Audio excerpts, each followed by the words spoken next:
সোনাক্ষী, মশলা কোথায়?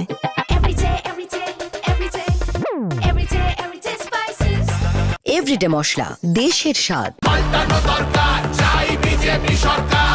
নমস্কার, আমি অনন্ত দেব অধিকারী, জলপাইগুড়ি সদর বিধানসভা কেন্দ্রের ভারতীয় জনতা পার্টির মনোনীত প্রার্থী। আমাকে আপনারা দুহাত তুলে আশীর্বাদ করুন, আমার উপর ভরসা রাখুন। আমি কথা দিচ্ছি, জলপাইগুড়ির সার্বিক উন্নয়নে কখনো কম্প্রোমাইজ করবো না এবং আপনাদের পাশে সদা সর্বদা পাশে থাকবো।